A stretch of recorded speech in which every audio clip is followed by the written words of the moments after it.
Oh, hello YouTube. Seems you've caught me in the bathroom. Obviously not my own, it's at some big Hollywood big shot's place. He's out right now, probably trying to get down and nonsty with some young wannabe starlet. So I'm here waiting for him to get back, since his time is finally up, and it's my payday. But while I'm waiting, I might as well do a response video.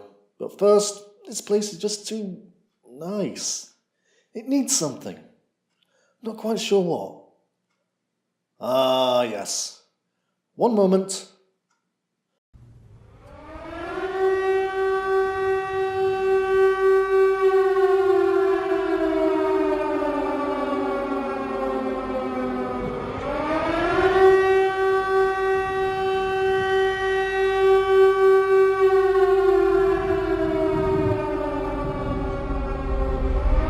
Much better. Now it truly represents the real face of Hollywood. Right, let's jump into the fire. Male fragility is a problem. That's why we're reviewing 2017's greatest moments in male fragility so far. Pedophilia and sexual assault in Hollywood is a problem. So we're going to list our favourite sexual predators. Because that's what we do, right? Tell you something's bad, then celebrate it. And because we've already covered the fragility of these guys, and of course this guy, we're gonna go over the moments you might have missed. Fragility at the box office, in the workforce, and yes, over one's hypothetical murder. Oh, it goes deep. Let's see how deep you can take it.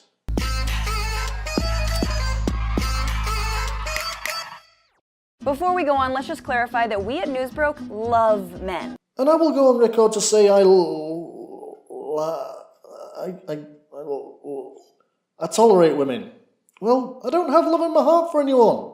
It's a demon thing. Sure you'll understand. Nat is a man. Our camera guy Hugo is a man. Our content strategist is of course a man. See, we don't hate men. We have them working for us. We don't hate children either. So we support those Chinese sweatshops that make our designer clothes. This is the same argument reply as I'm not racist. Some of my best friends are black.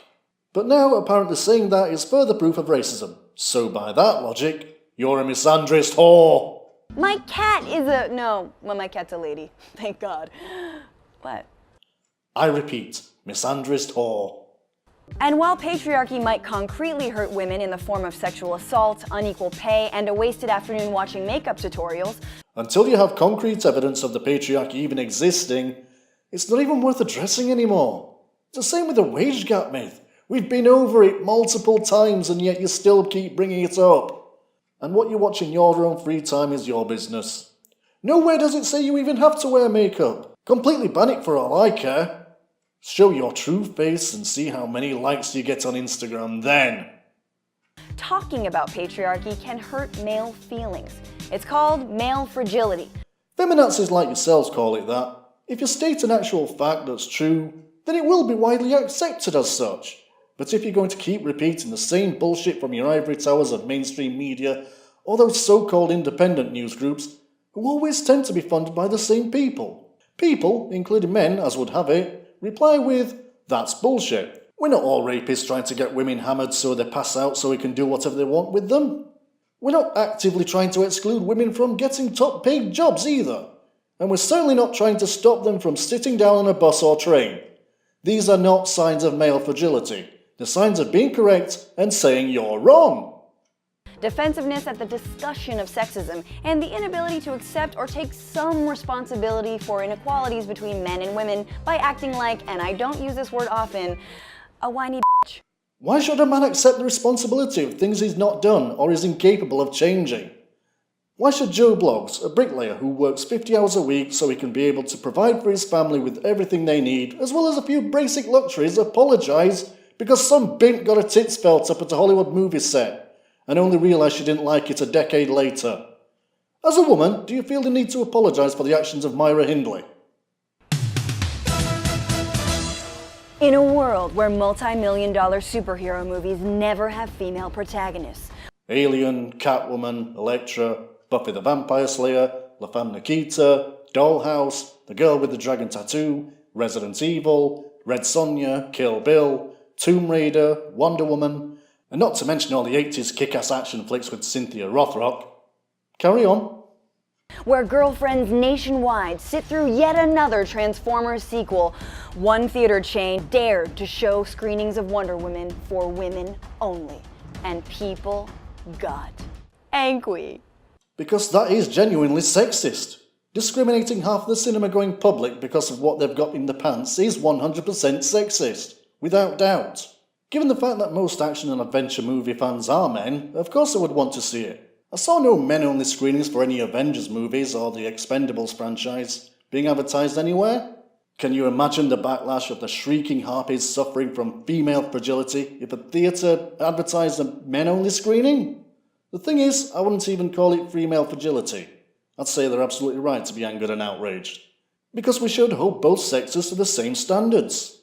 Now if you would like to do an all-female screening of something like The Notebook or, I don't know, Bridget Jones's Diary, then I'm sure you'd have husbands and boyfriends the world over, hoping and praying that their own local cinema has their women-only screenings, so they don't have to sit through that shite. It's hypocrisy at its finest, it's horseshit at its finest. But I'm telling you, these feminists are just female supremacists. If this is deemed okay, if we can have women-only screenings of Wonder Woman, then what's stopping us from having man-only screenings of movies? Shame. Shame is what stops you. And the smell. Shame and the smell. No, a lack of sexism towards women is what stops them. And I've met some really bad smelling women in my time. Shame on you. Because men who believe in real equality in the real world know that women getting together to watch a movie about a goddess warrior doesn't pose a real threat. Plus, our goddess armies aren't ready yet. I've said too much. The hypocrisy is strong with this one. And there are men-only screenings of films. It's called Entourage. I never saw any news of any theatres advertising men-only screenings. If you're going to try and crack a joke, at least make it, based in facts.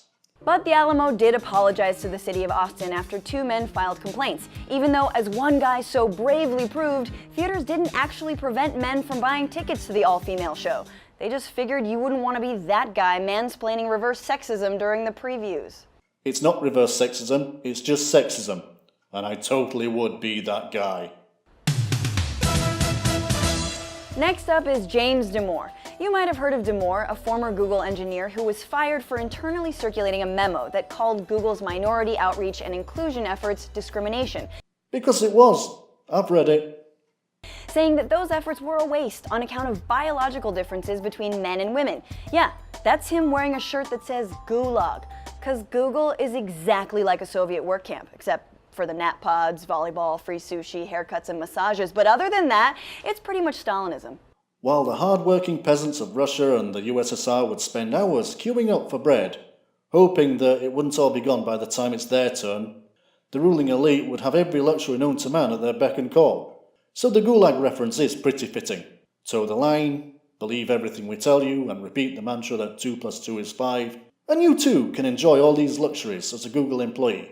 However, speak out against the party, even if your science and argument is sound. Off you go! After he was fired, Damour denied arguing that women were less capable than men at being engineers. It was that you idiots reading his 3,300-word memo complete with several citations that actually didn't cite anything didn't understand him. And this is the power you have. You can say that the citation said nothing and millions of people will believe you. There's just always going to be a few of us who check the sources and know you're full of shit. Even one of the researchers Damour cited wrote a response to the memo saying Damour misused his science. He said, quote, using someone's biological sex to essentialize an entire group of people's personality is like surgically operating with an axe. Well, bully for him for speaking up to try and defend his scientific research by saying James Damour misused his work, just so he wouldn't be condemned to a lifetime in the Phantom Zone by all those science-denying snowflakes. He even wrote at the beginning of the memo, I value diversity and inclusion, and I'm not denying that sexism exists, and I don't endorse using stereotypes. All Damour argues is that on average, men and women tend to choose different things. To which Damour said, actually women are biologically incapable of using axes. I mean, why are men lumberjacks? Science. Then why aren't more women lumberjacks? But no matter, Damour, who says he may sue Google, has fittingly become a darling of the alt-right, which has both cheered him on and coddled him.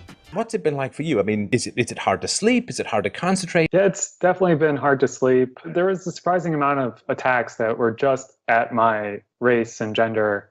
Stefan Molyneux is not part of the alt-right, you lying cock-swallower. Yes, having people classify you based on gender and race when you just want to live your life sucks. Women and people of color know exactly how that feels. No, they don't, because he works for a living. He's never asked for a handout and blamed another group of people for his misgivings. And look, you've gotten job offers from other men in your male-dominated field that don't even know you, but just assume that you'd be qualified, including one from Julian Assange, because that's what happens when your only friends are Chinese takeout boxes. That's the life of someone who speaks the truth, and the American government wants him dead. As for qualifications, hello, Google engineer who wasn't sacked for being a bad engineer, but for not being a mindless drone. Who wouldn't want to employ him? Aside from Google Ag, of course. And the last moment of male fragility you might have missed has to do with fragility about trans women having too many rights. This one comes from Tucker Carlson, one of the remaining Fox hosts who hasn't faced sexual harassment charges. So that's where we're leaving it, right? Yeah? Just at Fox hosts? That's really odd. Because you could have mentioned a boatload more that aren't on the side of that political spectrum you hate so much. Harvey Weinstein, Kevin Spacey, Bryan Singer, John Grissom, not to mention good old moonraper Ben Affleck.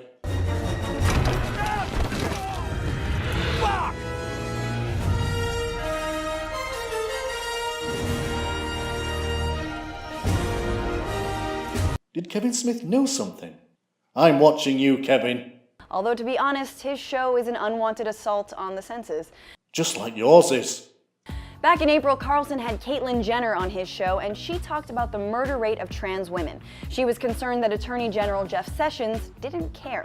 There was a letter sent to him to try to prosecute the murderers of these trans women as hate crimes, and he never even responded, which is extremely disappointing to me. Why? What difference does something make if it's going to be called a hate crime or not?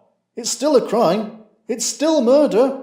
You're still going to hell for it if there's no just cause for taking another life. What are you going to do? Tell the families of the victims, congratulations, he's been given the electric chair. Not because he murdered your loved one, but because it's a hate crime. Give me a fucking break.